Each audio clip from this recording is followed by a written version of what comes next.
ఒక విద్యార్థి నాయకుడిగా తన ప్రస్థానాన్ని మొదలుపెట్టి ఎమ్మెల్యేగా ఎదిగినటువంటి వ్యక్తి ప్రస్తుతం మన ముందున్నారు. కోదాడ మాజీ శాసనసభ్యులు బొల్లం మల్లయ్య యాదవ్. మల్లయ్య గారు నమస్తే. స్టార్ట్ చేద్దామా? ఏదైనా అడగవచ్చా? ఏదైనా రెడీగా ఉన్నారా? ఓపెన్. సరే, ఫస్ట్ కోదాడలో మిమ్మల్ని మీ సొంత పార్టీ వాళ్ళే అవతల పార్టీ వాళ్ళతో కుమ్మక్కయ్యి మీరు ఓడిపోవడానికి గల కారణం అయ్యారని చెప్పేసి ఒక టాక్ వినిపిస్తూ ఉంది. ఎంతవరకు నిజం ఇది? నేను ఓడిపోవడానికి కారణం వాళ్ళని చెప్పలేను, కానీ మొదటి నుంచి ఆ మిలాఖత్ రాజకీయాలు అనేది వాళ్ళకి అలవాటు. జిల్లాలో చాలామంది మామూలుగా సొంత పార్టీ వాళ్ళు బయట వాళ్ళు అందరు కలిసి అనేక రకమైన ఇబ్బందులు పెట్టాలి, రాజకీయంగా ఎదుర్కోలేని వాళ్ళందరూ దొడ్డిదారిన అటువంటి ముఠాలు కట్టిన మాట వస్తాం. సో ఆ ముఠాలు ఏవో చేస్తారు అని చెప్పేసి అని అనుకున్నారు. నా పనితీరు, ప్రజలలో నేను కలిసి చేసిన ప్రయాణం అధిష్టానం గుర్తించింది కాబట్టి రెండోసారి మళ్ళీ నాకు అవకాశం కూడా పార్టీ ఇచ్చింది పోటీ చేయడానికి. సరే, గెలుపోవటంలు అనేది వాళ్ళు ఎవరో చేసిరు అని అంటే ఒక 5,000, 4,000, 3,000 దాంతో మెజార్టీతో ఓడిపోయినా అంటే ఓకే వాళ్ళే అంట. మొత్తం జిల్లాలో చాలామంది ఓడిపోయారు, అందులో భాగంగా నేను కూడా ఓడిపోయాను. అటు ఖమ్మం, నల్గొండ జిల్లాలో అదొక రకమైన ప్రభావం వచ్చింది.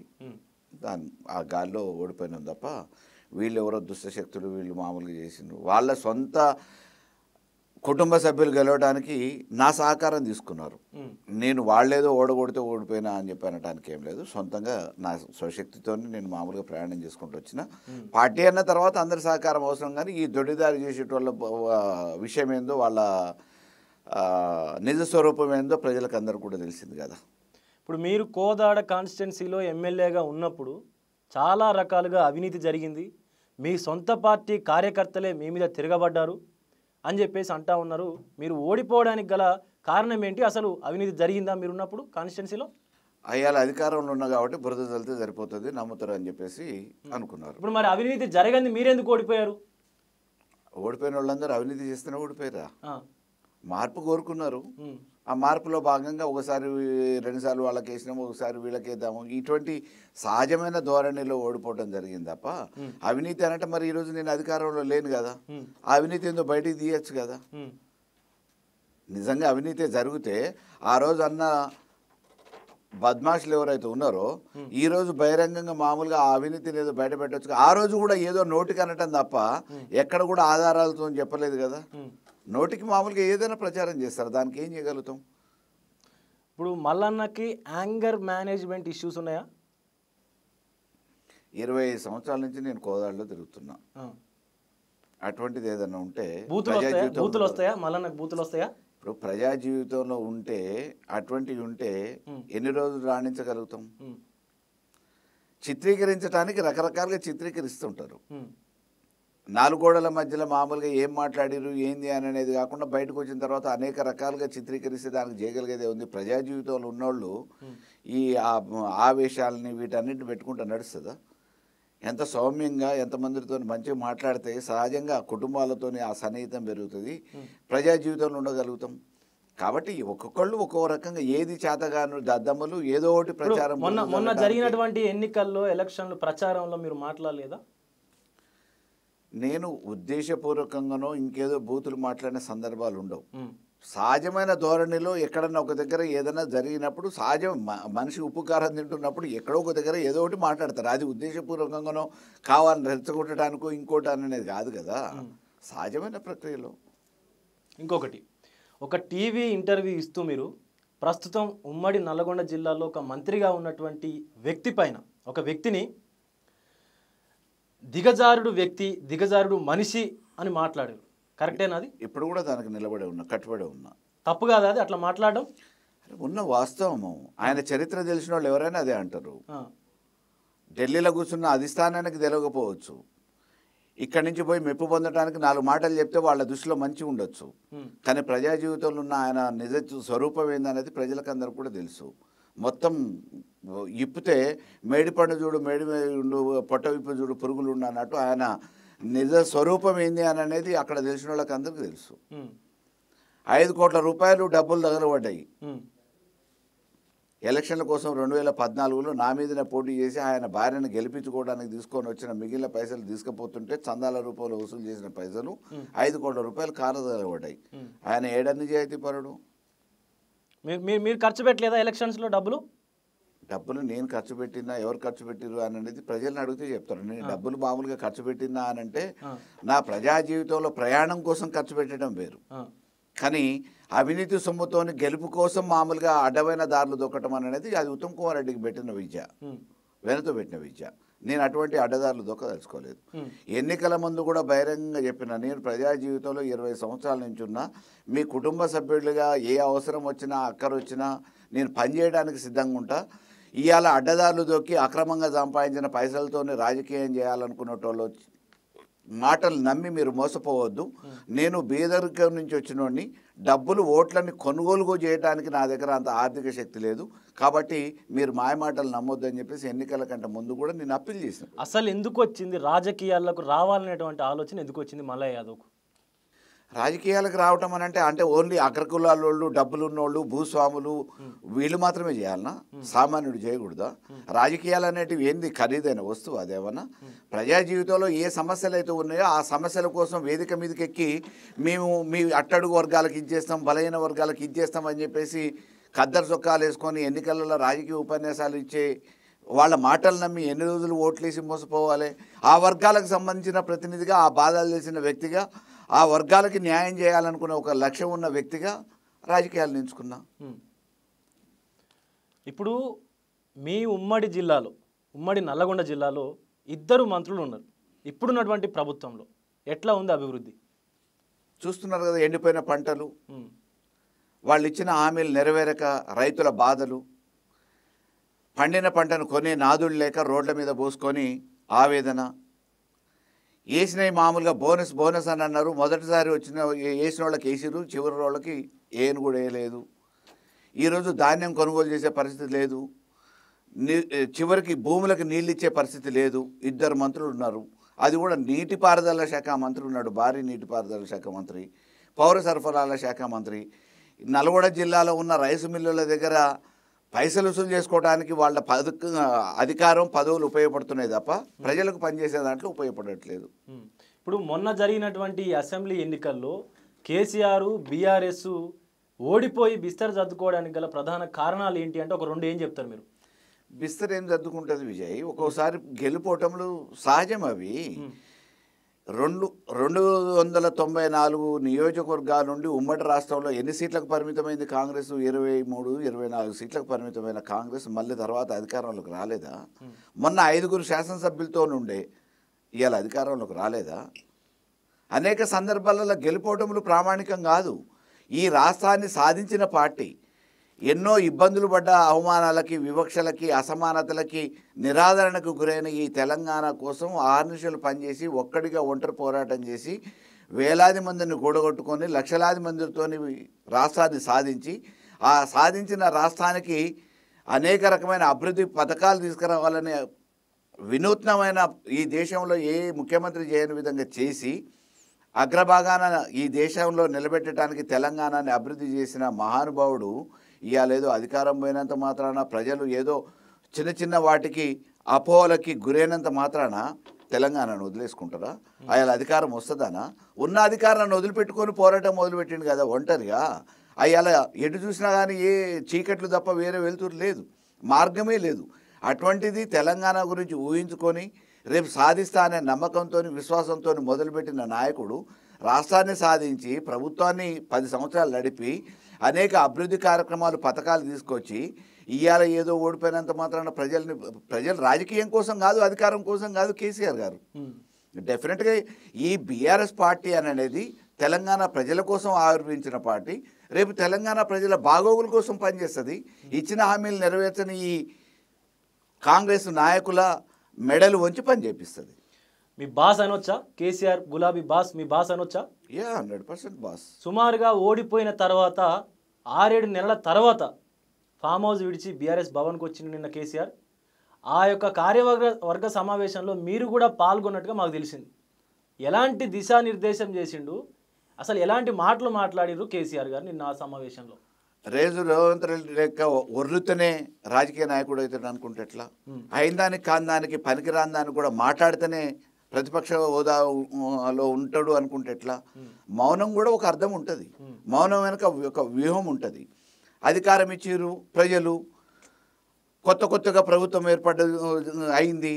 ఈ అయిన ప్రభుత్వంలో, ఏర్పాటైన ప్రభుత్వంలో ప్రజలు ఏదైతే కోరుకున్నారో అది అవుతుందా కాదా కాకముందు, ప్రజల నుంచి తిరుగుబాటు రాకముందు మనం ఏదో ఆవేశంగా మాట్లాడాల్సిన అవసరం లేదు.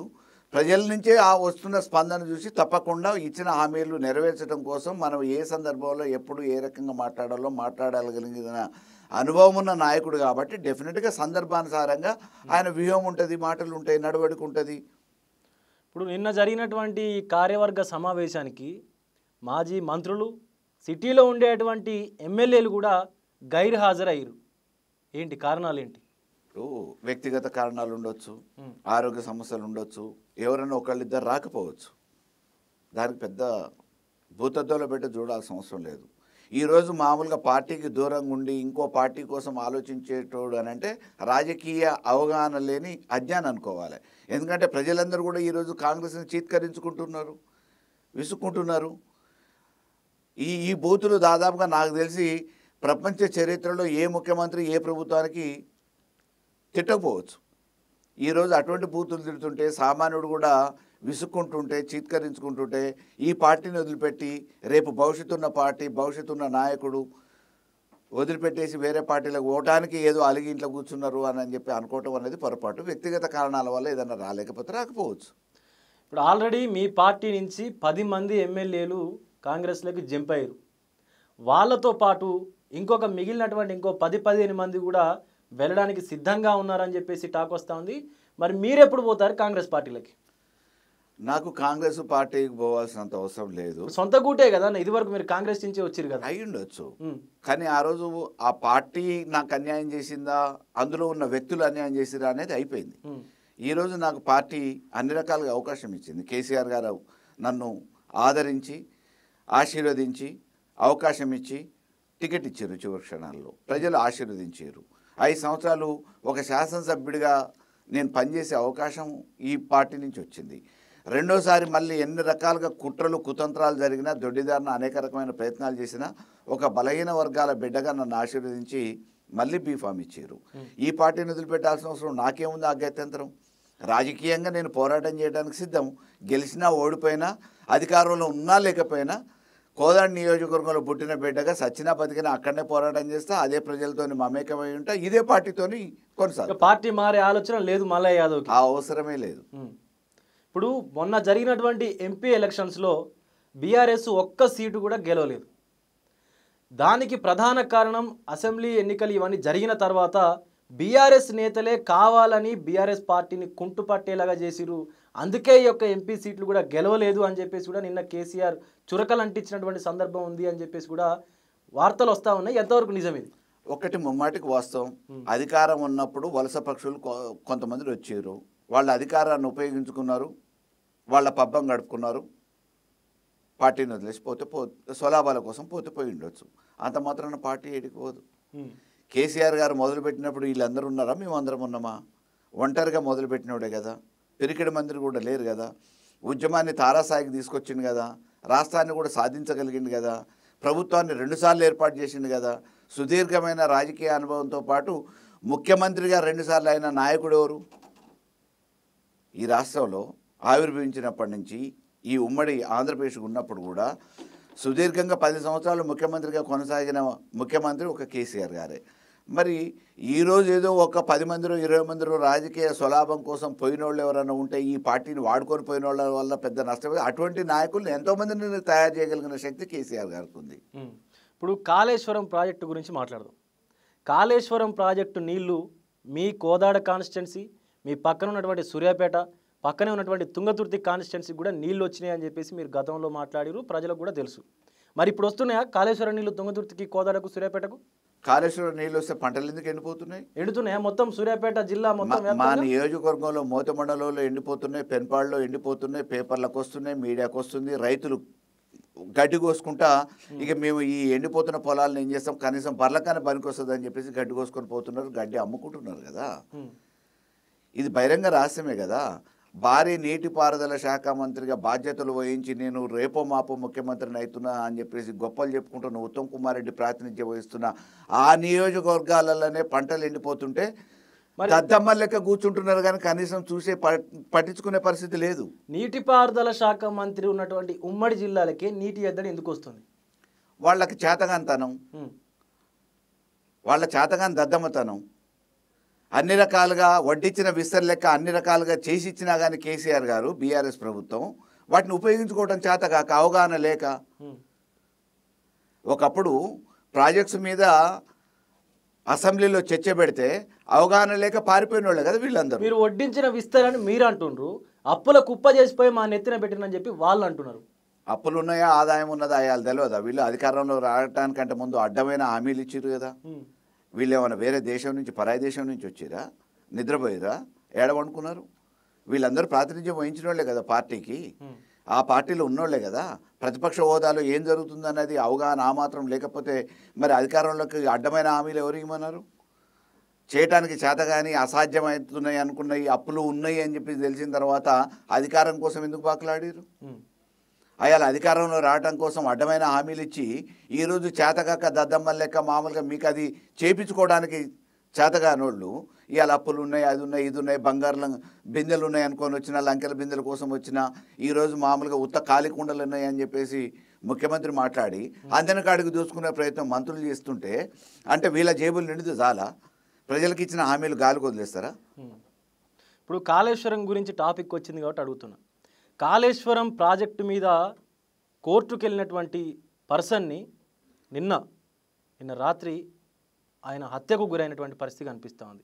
ముఖ్యంగా బీఆర్ఎస్ నాయకులు, బీఆర్ఎస్ ఎమ్మెల్యే, అక్కడ ఉన్నటువంటి ఎమ్మెల్యే ఎవరైతే ఉన్నారో వాళ్ళే చేయించారని చెప్పేసి కూడా కుటుంబ సభ్యులు అయితే ఆరోపిస్తూ ఉన్నారు. నిజమేనది? దాని వెనక ఏ కుట్ర ఉందో తెలియదు. ఒకవేళ అట్లా కనుక ఉంటే ఈరోజు అవసరం ఏముంది? అసలు ప్రతిపక్షంలో ఉన్నాం, కేంద్ర ప్రతినిధి బృందం వచ్చింది, ఇంజనీర్లు వచ్చారు. కాళేశ్వరానికి మామూలుగా కూలిపోవటానికి కేసీఆర్ గారి వైఫల్యం కాదు, అక్కడ జరిగింది కాదు, చిన్న చిన్న మిస్టేక్స్ జరుగుతూనే ఉంటాయని చెప్పేసి నివేదికలు కూడా ఇచ్చారు. ఈరోజు అటువంటి అనామకుడిని పట్టించుకొని ఏదో చేయాల్సినంత అవసరం బీఆర్ఎస్ పార్టీకి లేదు, స్థానిక నాయకత్వానికి కూడా లేదు. వాళ్ళ వ్యక్తిగత కారణాలు ఏమున్నాయో మరి దాని గురించి పూర్తిగా నాకు అవగాహన లేదు. కానీ ఇటువంటి చిల్లర రాజకీయాలు చేసే మనస్తత్వం కేసీఆర్ గారికి కానీ బీఆర్ఎస్ కానీ లేదు. అటు కాంగ్రెస్, ఇటు బీజేపీ బీసీ నినాదాన్ని ఎత్తుకుంటా ఉన్నాయి. ఇటు already Congress BCK TPCC working president ఏదైతే ఉందో ఆ పదవి ఇచ్చింది. అలాగే బీజేపీ కూడా అదే పుంతలో నడుస్తూ ఉంది. ఇప్పుడు బీఆర్ఎస్లో కూడా ఈ యొక్క బీసీ నినాదం వినిపిస్తూ ఉంది. నిజంగానే వర్కింగ్ ప్రెసిడెంట్ పదవి బీసీ బిడ్డలకు ఇచ్చేటువంటి అవకాశం ఉందా బీఆర్ఎస్లో? బీఆర్ఎస్లో వాళ్ళు మొక్కుబడిగా ఏదో పదవులు ఇచ్చేసి ఏదో అని చెప్పేసి కాంగ్రెస్ వాళ్ళు చెప్పుకుని ఉండొచ్చు. కానీ బీఆర్ఎస్లో ఏ హామీలు ఇవ్వకుండానే మొదటి స్పీకర్ని చేసింది ఎవరు? బీఆర్ఎస్ కాదా? కేసీఆర్ గారు కాదా? మధుసూదనాచారి గారు మొదటి స్పీకర్గా పనిచేశారు. ఎన్నో కీలకమైన పదవులల్లో బీసీలకు అవకాశం ఇచ్చారు. అదే రకంగా ఉద్యోగ ఉపాధి అవకాశాలతో పాటు ఆర్థికంగా తోడ్పాటు అందించడానికి ఈ బలహీన వర్గాలకి, సామాన్య కుటుంబాలకు ఉపయోగపడటానికి, ఆర్థికంగా బలోపేతం చేయడానికి ఎన్నో రకమైన ఉపాధి అవకాశాలు ఇచ్చిన పార్టీ బీఆర్ఎస్ కాదా?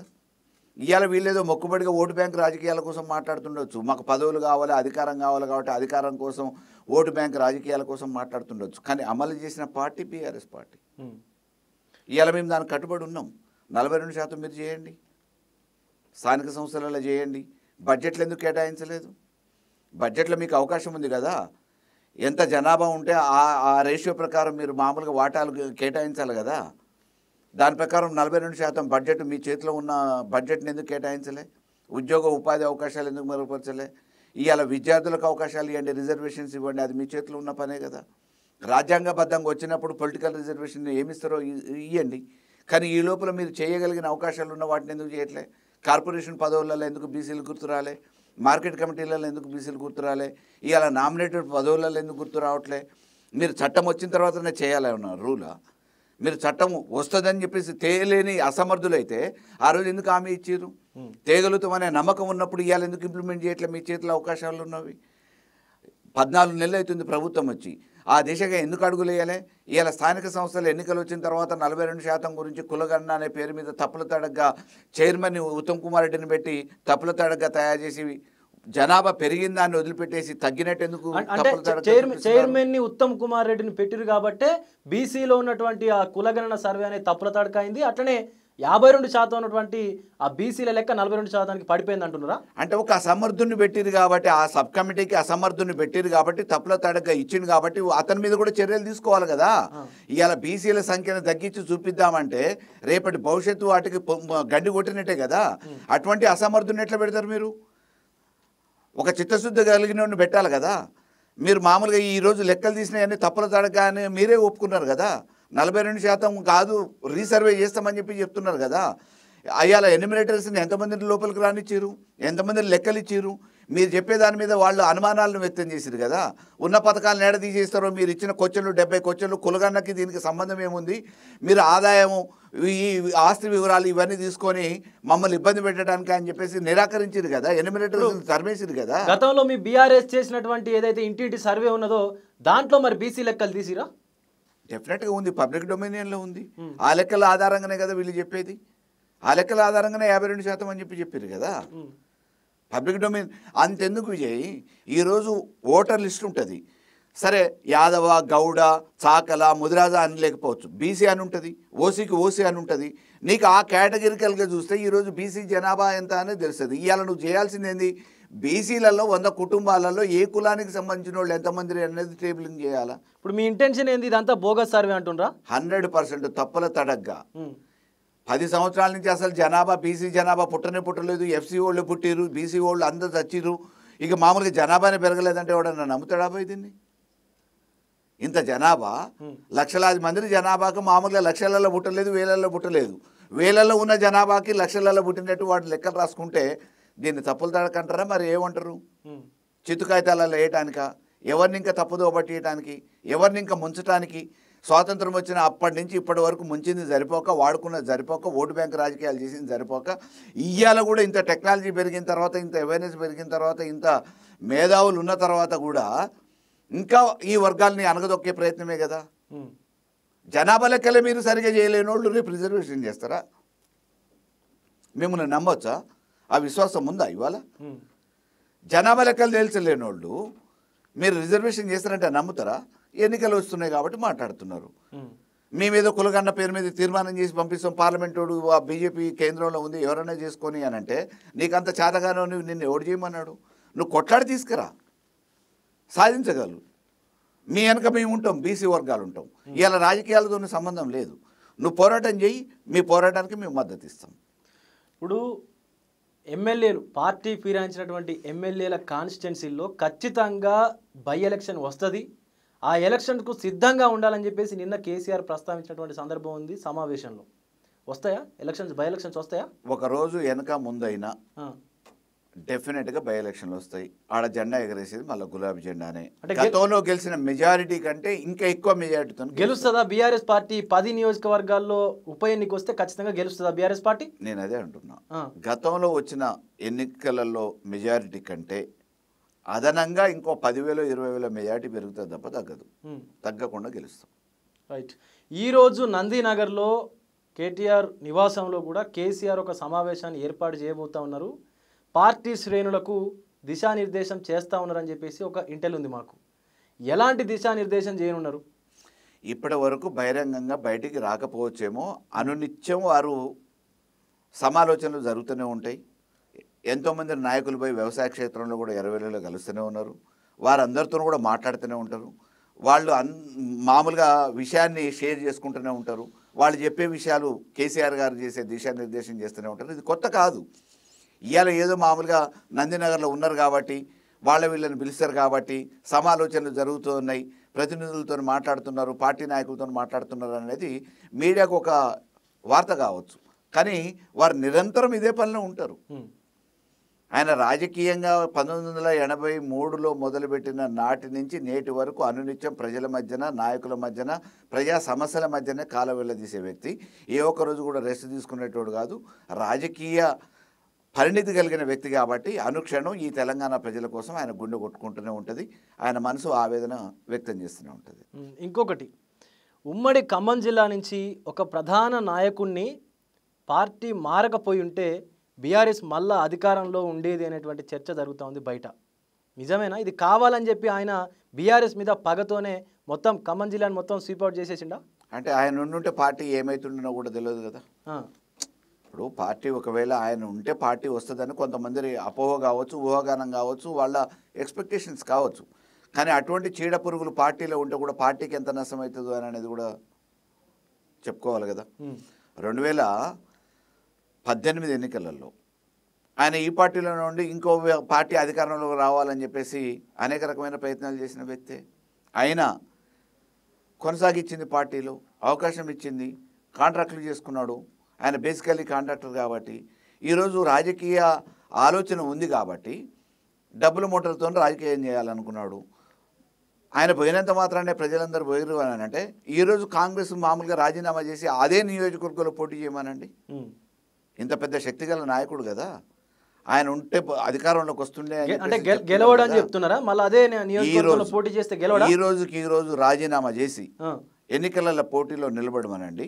బీఆర్ఎస్ నుంచి అక్కడ ఉన్న గతంలో పోటీ చేసిన వ్యక్తే మా పార్టీ నుంచి పోటీ చేస్తాడు. ఎవరు గెలుస్తారు అనేది చూద్దాం. ఆయనకు వచ్చిన మెజారిటీ కంటే 2 ఓట్లన్నా ఎక్కువ మెజారిటీతో మా అభ్యర్థి గెలుస్తాడు.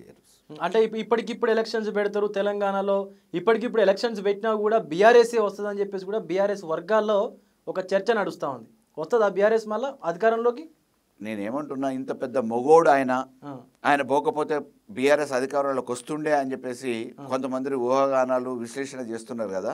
ఆ మొగోడిని ఈరోజు రాజీనామా చేసి అదే కాంగ్రెస్ బీఫామ్ మీద నిలబడితే మా పార్టీ అభ్యర్థిగా పోయినసారి పోటీ చేసిన అతన్నే మేము మా పార్టీ అభ్యర్థిగా నిలబెడతాం. రేపు ఆ రోజు పొంగులేటికి వచ్చిన మెజారిటీ కంటే 2 ఓట్లన్నా అదనంగా మెజారిటీతో గెలిచి మేము వస్తాం. దానికి సిద్ధంగా అమ్మానండి. ఇప్పుడు ఒక బీఆర్ఎస్ ప్రతిపక్ష నేతగా కాకుండా తెలంగాణ బిడ్డగా చెప్పండి, ఈ యొక్క కాంగ్రెస్ ప్రభుత్వ పాలన, సీఎం రేవంత్ రెడ్డి పాలన ఎట్లా అనిపిస్తుంది మీకు పర్సనల్గా ఎట్లా అనిపిస్తుంది? నేనేమంటున్నా, మహాలక్ష్మి పథకం కింద 2500 రూపాయలు ఆడపడుచులకు ఇస్తా అని అన్నాడు. ఇవాటి వరకు ఊసెత్తట్లే. పెద్దమ్మల్ని చిన్నమ్మల్ని 2000 ఏముంది 4000 ఇస్తా అని చెప్పి అన్నాడు. పాపం వాళ్ళేదో ఆశకి అదనంగా 2000 వస్తున్నాయి కదా అని చెప్పేసి ఓటేసారు.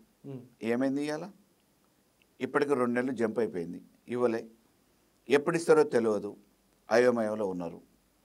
ఇవాళ రైతు బంధు 3 పంటలు, ఇప్పుడు వరుసగా 3వ పంట. ఎన్నిసార్లు పడ్డది? ఎన్ని ఎకరాలకు పడ్డది? ఎంతమంది రైతులకు పడ్డది? అయ్యాల రుణమాఫీ అన్నారు, ఎంతమందికి రుణమాఫీ అయింది? ఎంతవరకు అయింది? ఇవన్నీ ప్రజలు చర్చించుకుంటారు కదా.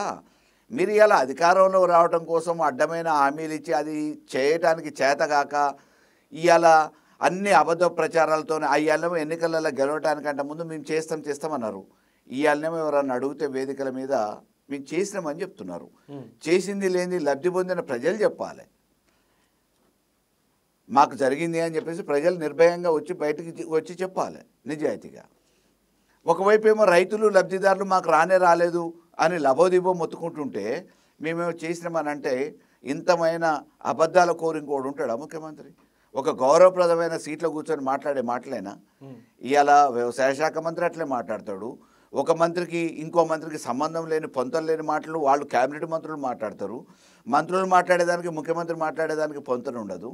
ఇట్లా అబద్ధాలతో ఇంకెన్ని రోజులు ప్రజల్ని మోసం చేస్తారు, ఆగం చేస్తారు. ఈ తెలంగాణని మంచిగా బతుకున్న ఈ తెలంగాణని, ఇప్పుడిప్పుడే అభివృద్ధి చెందుతున్న ఈ తెలంగాణని ఆగం చేసింది సరిపోక ఇవాళ ఇంకా 3.5 సంవత్సరాలు ఎట్లా భరించాలా వీళ్ళని అని చెప్పేసి ప్రజలు చర్చించుకుంటుంటే మేమేమో పేద గొప్పలు చేసినామని చెప్పి సంబరాలు చేసుకొని 1000 కోట్ల రూపాయలు ఇవాళ ఖర్చు పెట్టి పబ్లిక్లో యాడ్ ఇచ్చుకుంటుంటే, అడ్వర్టైజ్మెంట్ కోసం కొన్ని కోట్ల 100 కోట్ల రూపాయలు ఖర్చు చేస్తుంటే ఇంతకంటే దుర్మార్గం ఇంకోటి ఉంటుందా? రైట్. అంటే కాంగ్రెస్ పార్టీ అనేది దుర్మార్గ పాలన అని చెప్పి మీరు స్టేట్మెంట్ ఇస్తురా? ఇలా తెలంగాణ ఆగమైంది ఎందుకు? తెలంగాణ రావటానికంటే ముందు సుదీర్ఘకాలం పరిపాలించిన కాంగ్రెస్ హయాంలోనే కదా ఈ తెలంగాణ ఆగమైంది. వనరులుండి అవకాశాలుండి ఉపయోగించుకోకపోవడంతో వివక్ష గురి చేసిన ఈ తెలంగాణ ఈ పాపం ఎవరిది? కాంగ్రెస్దే కదా. అయ్యాల మేమిచ్చినాం అని చెప్పి చెప్తారు. మీరు మామూలుగా అంతకుముందు చేసిన పాపాలేంది? ఎవరు అడుగుతూ ఇచ్చారు?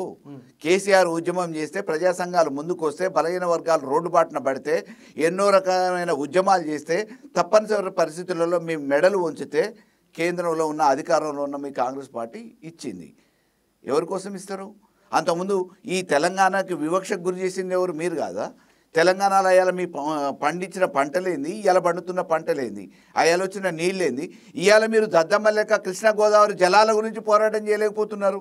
మనకు తెచ్చుకున్న వాటాని తెలంగాణ వచ్చిన తర్వాత తెచ్చుకున్న వాటా ఏదైతే గోదావరి కృష్ణా జలాల నుంచి ఉందో ఆ వాటాన్ని తీసుకురాలేకపోతున్నారు. ఆంధ్రోళ్ళు రేపు తీసుకుపోతారు.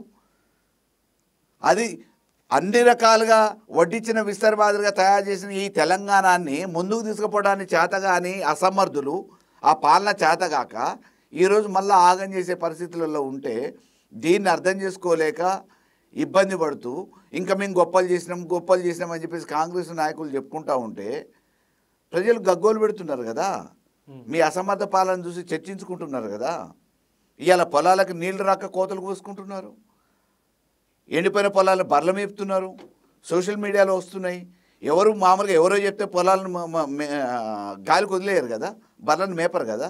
పెట్టుబడి పెట్టినోడు నీళ్లు రాక అవస్థపడి ఇది చూసి ప్రజల్ని బాగు చేయడానికి, రైతులను బాగు చేయడానికి ఏం చేద్దామనే ఆలోచన లేక, అవగాహన లేక, అనుభవం లేక, ఇది చేతగాక మీ అసమర్థతను ఒప్పుకోక ఇంకొకళ్ళ మీద అబండాలు వేస్తామని అంటే ఎట్లా? రైట్, థ్యాంక్ యూ మల్లయ్య గారు. సో మీ సమయాన్ని కేటాయించి మా తొలి వెలుగు స్టూడియోకి వచ్చి మాకు ఇన్ని విషయాలు కూడా చెప్పినందుకు. సో ఇది మల్లయ్య యాదవ్తో special interview. Thank you very much. చూస్తూనే ఉండండి తొలి వెలుగు. ప్రపంచంలో ఏ మూల ఏ క్షణం ఏం జరుగుతుందో వేగంగా తెలుసుకోవడానికి తొలి వెలుగు వాట్సాప్ ఛానల్ని ఫాలో చేయండి.